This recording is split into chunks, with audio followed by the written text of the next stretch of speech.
This program is rated PG. It contains themes and scenes which may not be suitable for very young audiences. Parental guidance is advised. Be advised that the views and opinions of the hosts and guests do not reflect those of the station.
Welcome to Usapang Bayan. Ako po si George Chua, kasama ang aking co-host na si Rich Marquez. Pag-uusapan po natin ang ibang issue na kinaharap ng mga namumuno sa ating gobyerno at tatalakayin din po natin ang iba pang mga pangyayari sa ating bayan. Ikinagagalak po naming makapanayam para sa gabing ito para sa ating Boto ni Juan series, si Senator Sergio Osmena. Good evening, sir. Good evening. Welcome to the show, Senator. Good evening, George. So, ang siguro ho natin kailangan maumpisahan is, although of course, kakilala naman kayo ng buong bayan natin, ano? Siguro ho, maaari niyong banggitin kahit papano ang inyong naging karanasan sa politika, no? Although I know that you have been a long time political family. Teka muna. Kinukompleto ko ngayon yung third term ko na sa Senado, no? So, mag-18 years na po tayo sa Senado. At re-electionist po tayo ngayon for my last term. Kasi limitado na tayo sa 2 terms. Marami na ho tayong batas na ipasa. Sponsored, co-sponsored, authored, co-authored. Mga 153 laws na, no? In the past 18 years or 17 and a half years. At alam ko na parating tinatanong ng tao, anong plataforma ninyo? Basically ho, ang trust ni Sergio Osmena ay una sa lahat para sa agricultural sector. Kasi ako lang po ang farmer sa Senado puro abogado at saka mga businessman nandun. So, ang gusto kong makita sana na maaahon na ang kalagayan ng mga magsasaka dito at saka lalo na ng mga farmer, mga fisher folk po natin, yung mga mangingisda. Ikalawa ho, yung ekonomiya. Ako po chairman ng Banks, Financial Institutions and Currencies. So, ang trust ho namin parati na makakalikha ba yan ng trabaho. Always job creation. Kasi kulang na kulang ho ang job creating activities natin dito, meron ng mga 25% na underemployed o unemployed. Huwag kayong maniniwala doon sa mga we have only 6%, 7% unemployed. Misleading po yan. Kasi under our economic rules, pag binibilang nila yung kung sinong unemployed, if you're employed for 2 days a week, bali fully employed ka na, ang tawag nila doon. Mali yun. Magugutom ka rin kung 2 days a week lang. Nabasa ko doon sa statistics na kung paano nila binibilang yung unemployment rate. May mga fine print ho doon na nagsasabi, those who are still looking for a job, no? And automatically, if after 6 months, you haven't found a job, they're assuming you're no longer looking for a job, which is, I think, ridiculous. So, nadidistort ho yung real numbers. Pero yung poverty line po natin, based on the United Nations measures, economic measures, tumatama pa ho ng 26%. At dapat by this time, naka 16% na po tayo, Kasi 15 years ago, sumali ang Philippines at nag-sign on dun sa Millennium Development Goals. And one of the goals dun sa Millennium Development Goals is to lower your poverty rate by 50% in 15 years. So, nag-start ho kami ng 33%. So, dapat ngayon, we should be at 16.5%. Eh, wala po, 26% pa rin. So, Ang poverty level, hindi ho ba mas mataas sa 26% ang poverty level? no, based on the Millennium Development Goal measurement. So, dapat hinati namin yon. On the other hand,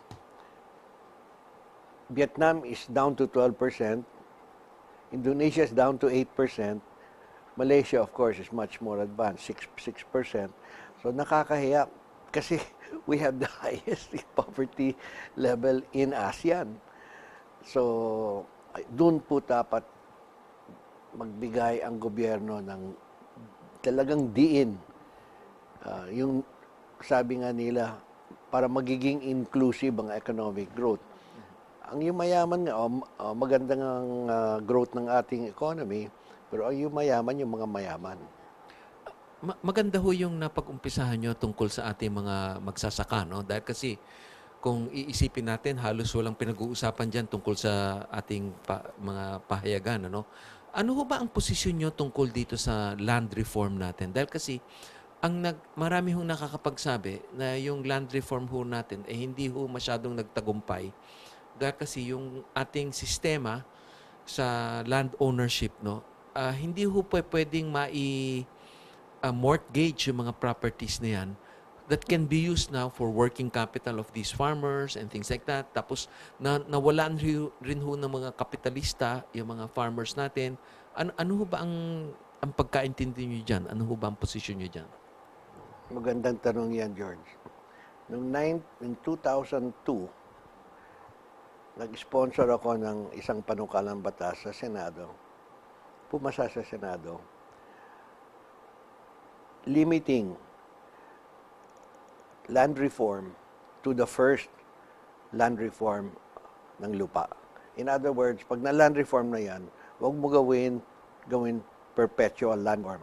Kasi, pag limitado ho ang isang magsasaka sa 5 hectares, meron mga crops tayo, gaya ng sugar, You need more than that. Walang economies of scale. Yes. No? At so, paano tayo makakakompete? For example, doon pa sa Amerika, ang single farmer doon, nag-farm ng mga 100, 200 hectares, napakalaki ng machinery niya, napakalaki ng combine niya. So, mababa ang cost of production niya. Doon rin sa Australia, sa Thailand rin. So ang sabi ko, if all of our farms are micro farms, hindi pwede umabot ng economies of scale yan.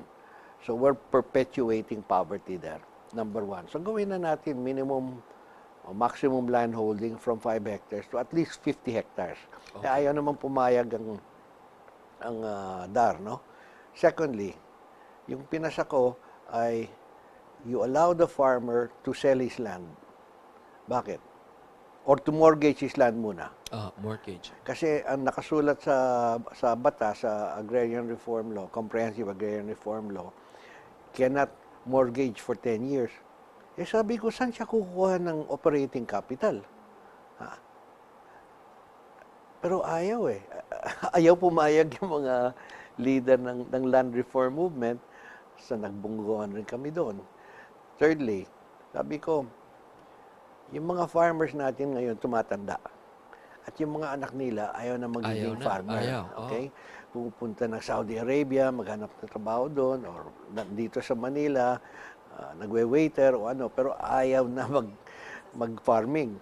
Sabi ko, at hindi niya mabenta, masking kanino. So, entonces, ina-abandon minsan yung mga tama ho kayo dyan, nila. nakakita ho ako ng ganyan. Okay. Sabi ko, sayang naman.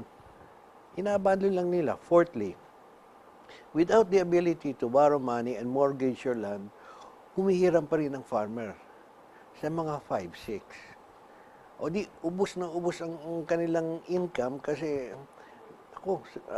minsan yung interest rate nila dun, 20, 30% per crop.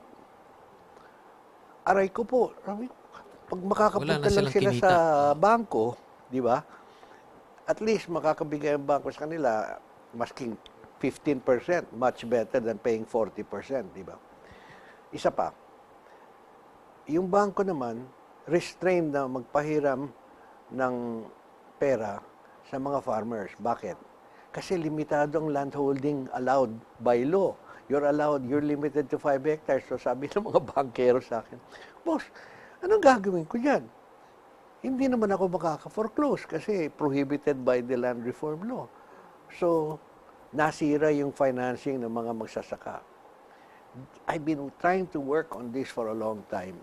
Nagkakaroon ng mga political backlash, no?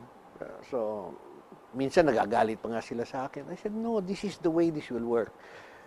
The biggest problem in our agricultural sector is the national policy. Ang sabi ko sa kanila, proposal ko sa kanila, number one, bakit natin punepuwersa ang ating mga farmers na magtanim ng palay kung meron pang alternative crop na dyan na mas lalaki ang kita nila? Tama. Cut flowers, high-value crops, vegetables. Bakit in-encourage namin ang rice farming? For food security, we don't need to be self-sufficient in rice. Mga 70%, tama na, ganun rin sa Malaysia. Self-sufficiency in rice in Malaysia is identified at 70%. 30% kontrata na yan. Bibili na sila sa Burma, sa Thailand, sa Vietnam, sa Cambodia. We can do the same, no? Kasi about 30% of our rice land are marginal lands. Hindi talaga magandang tayuan ng Kailangan ng rice irrigation. field. Walang irrigation, nasa bundok, kabuntukan, so it's not a good place to plant rice. But you can plant cacao, you can plant other things. Let's do that. So the main thrust in the main major policy change that we need is to change the mindset from self-sufficiency to profitability for farmer. Dapat let us encourage the farmer to plant what will make him richer, not what will feed me. Di ba? Senator, speaking of poverty, do you think yung CCT program po ng ating government ay isang effective solution to reduce poverty? No, Because some say it's effective but it's temporary. And in your opinion, ano po ba yung nakikita yung permanent solution to end poverty? Get everybody rich, then you solve poverty. That's the glib answer. Alam mo, yung solution, yung CCT, effective yan kasi direct intervention into poverty yan. At kailangan po natin yan. I don't think you can make that temporary. That should be there for the next 30 to 40 years until makakaahon na lahat ng mga workers natin dito. No? So, until incomes are sufficient, you cannot say that we will stop the CCT. Very successful po yan sa Brazil, Bolsa Pamilya. Successful po yan sa Mexico. So, we have to continue with that program. It's not an expensive program. How much are we spending today? Mga 65 billion? Okay yan. Pero kailangan ng direct intervention ang gobyerno dyan. Ikalawa, may condition yan. So maganda yung condition. Kung buntis ka, you have to show us that you visited the doctor every month. Kung hindi ka namin babayaran. No? So talagang pupunta ng doktor yan. So the baby has a better chance of being born healthy. Secondly, kung may anak ka na, dapat i-prove mo sa amin na pumapasok sa eskwela. So, eto pang plete mo, eto pang pagkain, pang baon sa inyong anak. So, wala ka ng excuse. So, it's a very great program. It's not enough. It's not gonna solve poverty, but it helps alleviate poverty. Hindi ho ba may isang presidential candidate ngayon na sinabing dadagdagan niya raw yung 4-piece na yan, magiging 5-piece na? Good. Ano yung 5th P? Parang pinalawi ko, parang pinalago or something like that. Parang, di ba, pinalaki na Okay. 5-piece. Oh. Yung, magbabalik lang ho ako, very quick question lang ho, no? So, are you saying ho, tungkol dun sa Department of Agrarian Reform, hindi ba ho natapos na yung termino niyan, ano? Tapos, parang ipinagpatuloy pa rin ang Department of Agrarian Reform. Kayo ho ba ay pabor dyan or ang palagay nyo ho ay tama na ho yung life ng Department of Agrarian Reform? Para sa akin, pwede na emerge ang Department of Agrarian Reform with the Department of Agriculture. Kasi ang kailangan talaga ng mga agrarian reform beneficiaries, by the way, I just passed a law, hindi pa pinipirma ng Malacanang, but it's ready, pinadala na doon, giving an additional 5% of the lending window of land bank for agrarian reform beneficiaries, small farmers, and small fisher folk. No? So that's another 20 billion in loans because land bank has about a 460 billion loan portfolio.